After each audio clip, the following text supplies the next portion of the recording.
নমস্কাৰ বন্ধু বান্ধৱীসকল, আশা কৰোঁ ভালে আছে। আজি আমি এই ভিডিঅ'টোত PM কিষাণৰ কিছুমান 18 নং কিস্তিৰ ইম্পৰ্টেণ্ট কথা আলোচনা কৰিম। আপুনি যদি PM কিষাণ বেনিফিচিয়াৰী বা হিতাধিকাৰী হয়, নাইবা যদি আপুনি ইতিমধ্যে নতুন PM কিষাণ ফৰ্মত আবেদন কৰি অফিচত জমা দিছে, তেনেহ'লে আপোনাৰ PM কিষাণ বেনিফিচিয়াৰী লিষ্টত নাম আছেনে নাই কেনেকৈ নিজৰ মোবাইলতে চেক কৰিব জনাম।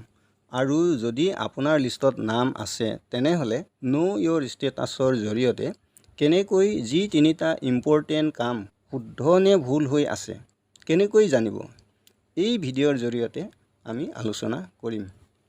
আপোনাৰ PM কিষাণ একাউণ্টৰ তিনিটাৰ যিকোনো এটা কাম ভুল হৈ থাকিলেও আপোনাৰ একাউণ্টত কেতিয়াও টকা জমা নহয়। বন্ধু বান্ধৱীসকল, ভিডিঅ'টো আলোচনা কৰাৰ আগতে মই অনুৰোধ কৰিম, যদি এই ভিডিঅ'টো চাই কিছু সহায় পোৱা যেন অনুভৱ হ'লে ছাবস্ক্ৰাইব, লাইক আৰু কমেণ্ট কৰিবলৈ নাপাহৰিব। কাৰণ আমি এই ইউটিউব চেনেলৰ যোগেদি PM কিষাণৰ যিকোনো নতুন খবৰ আহিলে আপোনালোকক জনাবলৈ চেষ্টা কৰিম। ভিডিঅ'টো অলপো স্কিপ নকৰাকৈ চাব। আহক এতিয়া ভিডিঅ'টো আলোচনা কৰোঁ। PM Kisan beneficiary list check কৰিবলৈ হ'লে বা আপোনাৰ নাম আছেনে নাই চাবলৈ হ'লে প্ৰথমে মোবাইল স্ক্ৰীনলৈ আহিব লাগিব আৰু তাৰপিছত যিকোনো ব্ৰাউজাৰ এটাত গৈ PM Kisan official website pmkishan.gov.in ত ক্লিক কৰিব লাগিব। তাৰপিছতে এনেকুৱা তলত দেখা পাইছে লিংকটো, প্ৰথম লিংকটো ইয়াত ক্লিক কৰিব লাগিব। প্ৰথম লিংকটো PM কিষাণ লিংকটো এইটো কৰাৰ লগে লগে এনেকুৱা ইণ্টাৰফেচ দেখা পাম, ইণ্টাৰফেচ এটা। তাৰপিছত আমাক এতিয়া বেনিফিচিয়াৰী লিষ্ট লাগে, আমি বেনিফিচিয়াৰী লিষ্ট বিচাৰিম, সেইকাৰণে ইয়াতে তলত আছে এইটো বেনিফিচিয়াৰী লিষ্ট, ইয়াত ক্লিক কৰিব লাগিব।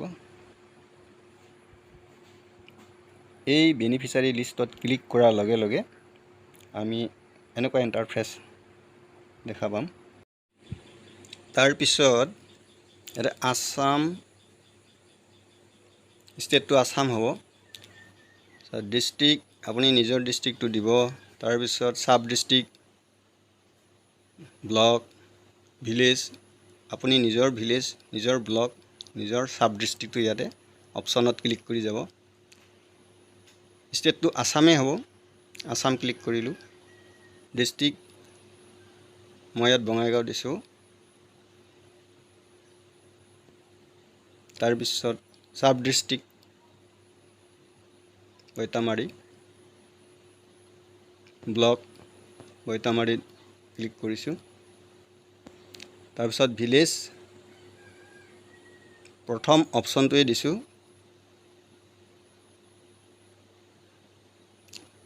তাৰপিছত এইটো গেট ৰিপৰ্টত ক্লিক কৰিব লাগিব। ক্লিক কৰাৰ লগে লগে PM কিষাণ বেনিফিচিয়াৰী লিষ্ট ওলাই গৈছে। আপোনালোকৰ লিষ্টটো এনেকৈ দেখা পাবা।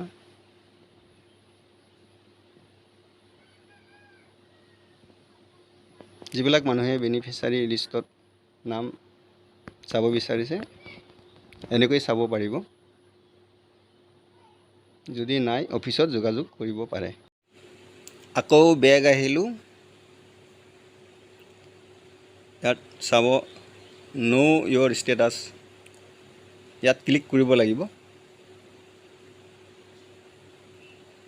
এইটো নো ইয়ৰ ষ্টেটাছ ক্লিক কৰাৰ লগে লগে এনেকুৱা ইণ্টাৰফেচ আহিব। ইয়াত আপুনি আপোনাৰ ৰেজিষ্ট্ৰেশ্যন নাম্বাৰটো ফিল আপ কৰি OTP এটা ল'ব লাগিব। ৰেজিষ্ট্ৰেশ্যন নম্বৰটো লিখি আছোঁ। লিখাৰ পিছত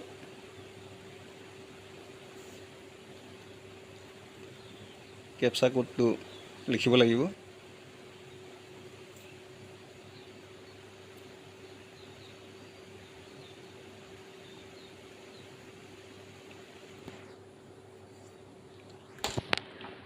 তাৰপিছত কেপচা কোডটো শুদ্ধকৈ লিখি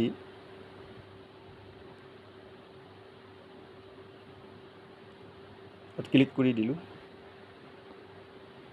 ক্লিক কৰাৰ লগে লগে ইয়াত OTP ভৰাব লাগিব।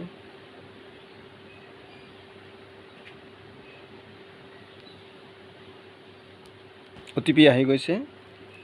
ইয়াত OTP ফিল আপ কৰিলোঁ। তাৰপিছত ইয়াত গেট ডাটাত ক্লিক কৰিলোঁ। ক্লিক কৰাৰ লগে লগে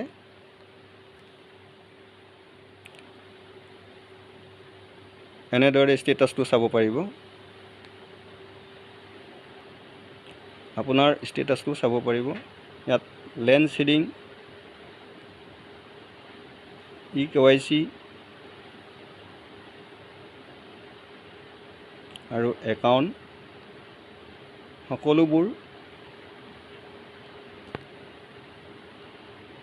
অ'কে দেখুৱাব লাগিব। শুদ্ধ চিন দিয়া থাকিব লাগিব। তেতিয়াহে আপোনাৰ 18 নং কিস্তিৰ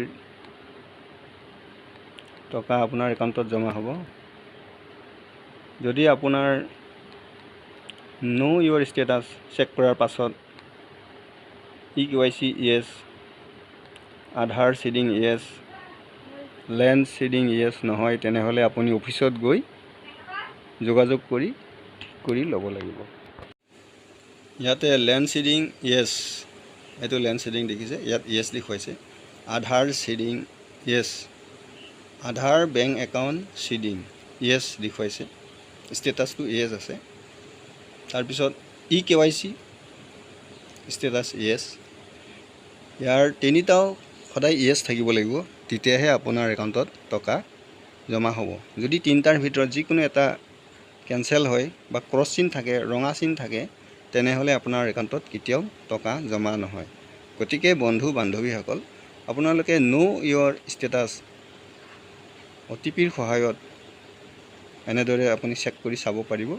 যদিহে আপোনাৰ লেণ্ড সিডিং, আধাৰ বেংক সিডিং আৰু eKYC যদি আপোনাৰ তিনিটাও যদি শুদ্ধ ইয়েছ নহয়, তেনেহ'লে আপোনাৰ কেতিয়াও পইচা আপোনাৰ একাউণ্টত জমা নহ'ব। সেইটোৰ কাৰণে আপোনাৰ যদি তিনিটাৰ ভিতৰত যিকোনো এটা ভুল থাকিলে আপুনি অফিচৰ লগত, এগ্ৰিকালচাৰ অফিচত যোগাযোগ কৰি সোনকালে ঠিক কৰি ল'ব। কাৰণ 18 নং কিস্তিৰ টকা অক্টোবৰৰ ভিতৰত অহাৰ সম্ভাৱনা আছে। বন্ধু বান্ধৱীসকল, আপোনালোকে এনেদৰে নো ইয়ৰ ষ্টেটাছ চাই নিজৰ একাউণ্টটো ক'ত ভুল আছে, ক'ত শুদ্ধ আছে, গোটেইখিনি জানিব পাৰিব। ইয়াত দেখুৱাইছে পে'মেণ্ট প্ৰচেছ, FTO প্ৰচেছ। ইয়াত শুদ্ধ চিন আছে। যদি FTO প্ৰচেছটো আপোনাৰ ৰঙা চিন থাকিলেও, আপোনাৰ লেণ্ড সিডিং, আধাৰ সিডিং আৰু eKYC যদি ইয়েছ থাকে, তথাপি আপোনাৰ এদিন নহয় এদিন লাহে লাহে আপোনাৰ প্ৰচেছটো FTO প্ৰচেছত এনেকুৱা শুদ্ধ চিন আহি যাব, ইয়েছ আহি যাব।